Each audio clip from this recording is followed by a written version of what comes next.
Hello students, last time हमने पढ़ा था एक्सेलरेशन के बारे में। तो सबसे पहले आप मुझे ये बताओ कि एक्सेलरेशन क्या होता है। Rate of change of velocity is known as acceleration. Very good. तो एक्सेलरेशन होता है rate of change of velocity, वेग में परिवर्तन की दर आपका त्वरण कहलाता है। ठीक है, तो आज हम पढ़ेंगे एक समान त्वरण और असमान त्वरण के बारे में। That means uniform acceleration and non uniform acceleration के बारे में। ठीक है, तो सबसे पहले बात करते हैं एक समान त्वरण की। यदि किसी वस्तु का वेग समान दर से बदलता रहता है, ठीक है, if velocity of any object changes at equal rate या uniform rate, then that is known as uniform acceleration. For example, मैं ये कहूँ कि शुरू में टाइम है 1 सेकेंड, उस टाइम पे किसी भी ऑब्जेक्ट का जो वेग है वो है 4 मीटर पर सेकेंड। अगले सेकेंड में उसका जो वेग है वो हो जाता है 8 मीटर पर सेकेंड। नेक्स्ट थर्ड सेकेंड में उसका वेग हो जाता है 12 मीटर पर सेकेंड और नेक्स्ट फोर्थ सेकेंड में उसका वेग हो जाता है 16 मीटर पर सेकेंड।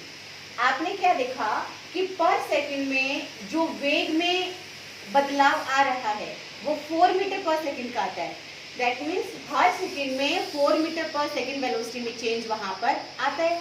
तो यहाँ पर क्या देखा आपने कि इक्वल रेट से, यूनिफॉर्म रेट से जो वेलोसिटी है वो चेंज होती जा रही है, तो हम इस ऑब्जेक्ट को यूनिफॉर्म एक्सेलरेशन में कहेंगे। फिर बात करते हैं नॉन यूनिफॉर्म एक्सेलरेशन की। यदि कोई भी वस्तु है और वो उसका जो त्वरण है अगर वो असमान दर से परिवर्तित होता है तो उस वस्तु को हम असमान त्वरण में कहेंगे। फॉर एग्जाम्पल, फर्स्ट सेकेंड में किसी वस्तु का वेग है 4 मीटर पर सेकेंड, नेक्स्ट सेकेंड में उसका वेग हो जाता है 10 मीटर पर सेकेंड, नेक्स्ट सेकेंड में उसका वेग हो जाता है 16 मीटर पर सेकेंड और नेक्स्ट सेकेंड में उसका वेग हो जाता है 30 मीटर पर सेकेंड। तो आप देखोगे यहाँ पे पहले 4 था, नेक्स्ट सेकेंड तक चेंज आया 6 मीटर पर सेकेंड का, नेक्स्ट सेकेंड तक चेंज आया 6 मीटर पर सेकेंड का एंड देन फिर नेक्स्ट सेकेंड में चेंज कितना आ गया, अप्रॉक्सीमेट 14 मीटर पर सेकेंड का। तो आपने क्या देखा कि वेग बदल तो रहा है बट वो यूनिफॉर्म रेट से, समान दर से परिवर्तित नहीं हो रहा है, इसीलिए यहाँ पर वस्तु को असमान त्वरण में कहेंगे।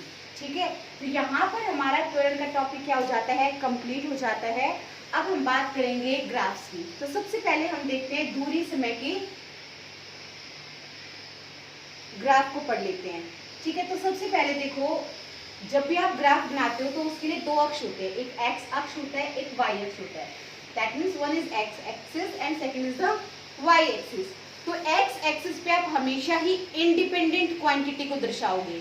इंडिपेंडेंट क्वांटिटी को रिप्रेजेंट हमेशा एक्स एक्सिस पे किया जाता है और डिपेंडेंट क्वांटिटी को हमेशा वाई एक्सिस पे शो किया जाता है। तो जो आपका डिस्टेंस होता है या जो आपकी वेलोसिटी होती है, दूरी है या जो आपका वेग है, उसको हमेशा हम वाई एक्सिस पे ही दर्शाएंगे क्योंकि दोनों ही डिपेंडेंट क्वांटिटी हैं। और आपका जो टाइम है ये इंडिपेंडेंट क्वांटिटी है, इसीलिए हम इसको एक्स अक्ष पर दर्शाएंगे। तो यहाँ पर हमने क्या किया, एक्स एक्स पर समय को ले लिया और वाई एक्सिस पर हमने दूरी को ले लिया। अब देखो, हमने ये माना स्टार्टिंग में कि कोई एक ऑब्जेक्ट है, स्टार्टिंग में वो जब टाइम 0 सेकेंड है तो वो जो ऑब्जेक्ट है वो 5 मीटर की दूरी पर खड़ा है। अब इस ग्राफ में आपको क्या दिखाई दे रहा है, एक स्ट्रेट लाइन। तो आप क्या देख रहे हो कि टाइम बढ़ता जा रहा है लेकिन उस वस्तु की दूरी अब भी क्या है, सेम 4 सेकेंड है या 5 सेकेंड है, अब भी उस ऑब्जेक्ट की दूरी कितनी है, 5 मीटर। दैट मीन्स ऑब्जेक्ट शुरू में जहां था 5 सेकेंड बाद भी वो ऑब्जेक्ट वहीं पे है। दैट मीन्स जो आपकी वस्तु है वो विराम अवस्था में है, जो ऑब्जेक्ट है वो स्टेशनरी है। ठीक है, वो मूव नहीं करता। तो इस केस में इस वस्तु की जो चाल होगी या मैं कहूँ इसकी जो स्पीड होगी वो क्या हो जाएगी, 0 मीटर पर सेकेंड, क्योंकि यहाँ पर जो ऑब्जेक्ट है वो विराम अवस्था में है। तो जब कोई वस्तु विराम अवस्था में होती है तो उसका जो दूरी समय ग्राफ आता है वो हमेशा समय अक्ष के समानांतर एक सीधी रेखा होती है। ठीक है, the graph of a stationary body या मैं कहूँ the distance time graph of a stationary body is a straight line parallel to the time axis. Is it okay? Yes ma'am. ठीक है, नेक्स्ट ग्राफ हम देखते हैं, सेम वही दूरी और समय के बीच में, लेकिन हमने यहाँ क्या देखा, जब हमारा टाइम 0 था तब डिस्टेंस भी कितना है, 0। जब टाइम 1 सेकेंड हुई तब डिस्टेंस कितना कवर हुआ, 10 मीटर। नेक्स्ट सेकेंड में 20 मीटर। थर्ड सेकेंड में दूरी कितनी होगी ऑब्जेक्ट की, 30 मीटर। एंड 4 सेकेंड तक टोटल डिस्टेंस कितना हो चुका, 40 मीटर। ठीक है, तो इन पॉइंट्स को जब आप मिलाओगे तो आपको एक स्ट्रेट लाइन मिल जाएगी। ठीक है, तो यहाँ पे आपने क्या देखा कि जब 0 सेकेंड का टाइम था तो डिस्टेंस कितना था, 0 मीटर। जब 1 सेकेंड का टाइम है तो डिस्टेंस कितना हो गया, 10 मीटर। 2 सेकेंड हुई हैं तो टोटल डिस्टेंस ऑब्जेक्ट ने कितना कवर कर लिया, 20 मीटर। टोटल टाइम 3 सेकेंड हो चुका है तो डिस्टेंस कितना कवर कर लिया, 30 मीटर। और जब टोटल टाइम 4 सेकेंड हो चुका है तो टोटल डिस्टेंस ऑब्जेक्ट कितना कवर कर चुका, 40 मीटर। तो यहाँ आप देख रहे हैं कि हर एक सेकेंड में ऑब्जेक्ट कितना डिस्टेंस ट्रेवल करता है, 10 मीटर। इसका मतलब यहाँ पर जो आपका ऑब्जेक्ट है वो एक समान गति में चल रहा है। That means the object is in uniform motion. तो एक समान गति के लिए जो आपका दूरी समय ग्राफ आता है वो हमेशा ही एक सीधी रेखा होता है। The distance time graph for uniform motion is always a straight line. और एक चीज ध्यान रखना बच्चे कि जो दूरी समय ग्राफ है ये आपको हमेशा ही चाल के बारे में बताता है। It always tells about speed. ठीक है, अब हम बात करेंगे वेग और समय ग्राफ के बारे में। अब देखो, अब हम स्टडी करते हैं बेटा वेग समय ग्राफ के बारे में। पहले हमने पढ़ा था दूरी समय ग्राफ, अब हम पढ़ेंगे वेग समय ग्राफ। ध्यान देना, यहाँ पर अब आपके वेग समय ग्राफ हैं, दूरी समय ग्राफ यहाँ से जा चुके हैं। ठीक है, तो सबसे पहले देखो जो ये फर्स्ट ग्राफ की हम बात करते हैं, आपको यहाँ पर क्या दिखाई दे रहा है कि ये जो वेग समय ग्राफ है इसमें एक सीधी रेखा है जो एक्स अक्ष के समानांतर है, एक्स एक्सिस के पैरेलल है।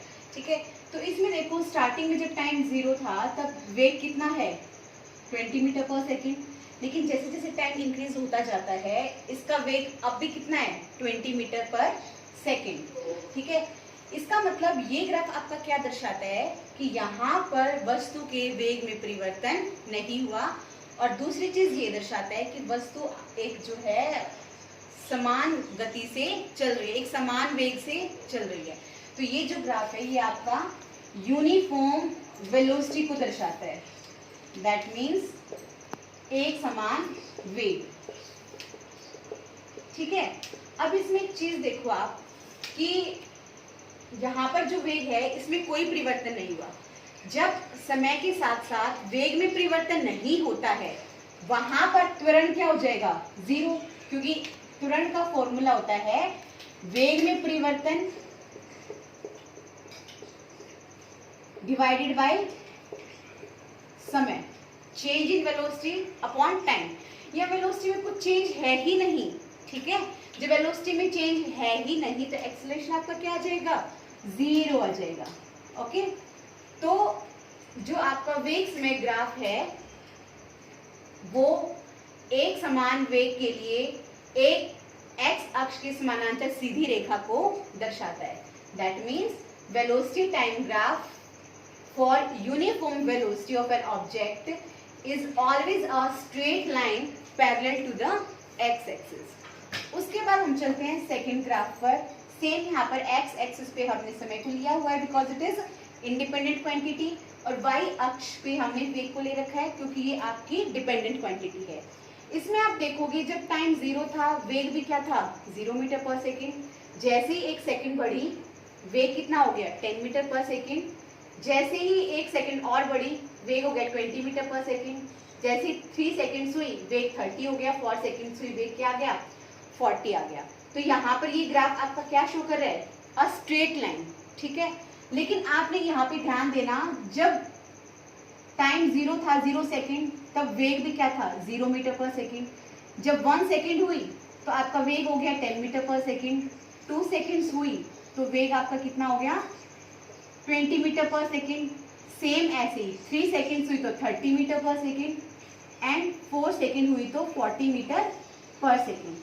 दैट मीन्स यहाँ पर आप क्या देख रहे हो कि वेलोसिटी चेंज होती है बट वेलोसिटी यहाँ पर समान दर से बदलती है कि हर एक सेकंड में 10 मीटर पर सेकंड का चेंज आता है। अब आप इसमें देख रहे हो कि 1 सेकंड में 10 मीटर पर सेकंड का चेंज आया है, फिर नेक्स्ट 1 सेकंड में 10 मीटर पर सेकंड का चेंज आया है, फिर नेक्स्ट 1 सेकंड में 10 मीटर पर सेकंड का चेंज आया है। तो इसका मतलब ये वाला जो ग्राफ है आपका वो एक समान त्वरण को दर्शाता है। It shows about uniform acceleration, क्योंकि आपने थोड़ी देर पहले ही पढ़ा था यूनिफॉर्म एक्सेलरेशन क्या होता है कि जब किसी वस्तु का वेग समान दर से परिवर्तित होता है उसे हम क्या कहते हैं, उस वस्तु को हम एक समान त्वरण में कहते हैं। That means that object is called in uniform acceleration. तो यहाँ पर जो एक समान त्वरण के लिए जो वेग समय ग्राफ है वो आपका हमेशा ही क्या होता है, एक सीधी रेखा। That means velocity time graph for uniform acceleration is always a straight line. ठीक है, उसके बाद बात करते हैं थर्ड ग्राफ की। इसमें आप क्या देख रहे हो कि आपका समय क्या है 0 सेकेंड। उस टाइम पे वेग आपका यहाँ पर है 40 मीटर पर सेकेंड, बट जैसे जैसे टाइम इंक्रीज होता है और लास्ट में आपका जो मैं कहती हूँ 4 सेकेंड के बाद आपका वेग कितना हो जाता है 0। दैट मीन्स यहाँ पे वेलोसिटी क्या हो रही है, डिक्रीज। ठीक है, मैंने आपको कल बताया था कि जब वेलोसिटी डिक्रीज होती है उस ऑब्जेक्ट में त्वरण तो होगा क्योंकि वेग में परिवर्तन आता है, लेकिन वेग घट रहा है तो उस त्वरण को क्या बोलते हैं हम, रिटार्डेशन। ठीक है, उसको बोलते हैं मंदन। तो ये वाला जो ग्राफ है ये आपका रिटार्डेशन को शो करता है। ठीक है, तो इन तीनों ग्राफ्स को जो है आप अच्छे से कर लेना। और एक चीज ध्यान रखना, वेग समय ग्राफ आपका किसके बारे में बताता है, त्वरण के बारे में। जैसे कि यहाँ पर ये वाला ग्राफ क्या बताता है, त्वरण क्या है 0। ये वाला ग्राफ आपको क्या बताता है कि त्वरण तो है लेकिन त्वरण आपका कैसा है, एक समान त्वरण। That means uniform acceleration. ये ग्राफ भी आपका त्वरण के बारे में बताता है, जो ये कहता है कि यहाँ पर जो त्वरण है वो नेगेटिव है, ऋणात्मक है। दैट मीन्स रिटार्डेशन है। ठीक है, और जो पहले हमने दूरी समय ग्राफ पढ़े थे वो आपको चाल के बारे में बताएंगे, क्योंकि चाल का फॉर्मूला होता है दूरी बटे समय और त्वरण का फॉर्मूला होता है वेग बटे समय। तो वेग समय ग्राफ आपको हमेशा ही त्वरण के बारे में बताएगा। अगर आपको कोई भी डाउट आता है इस वीडियो में तो आप कमेंट करके पूछ सकते हो, और अगर आपको पूरी वीडियो अच्छे से समझ में आ जाती है तो इस वीडियो को लाइक कर देना और इस चैनल को सब्सक्राइब कर लेना ताकि नेक्स्ट वीडियो आए तो आपको इसके बारे में पता चल जाए। Thank you.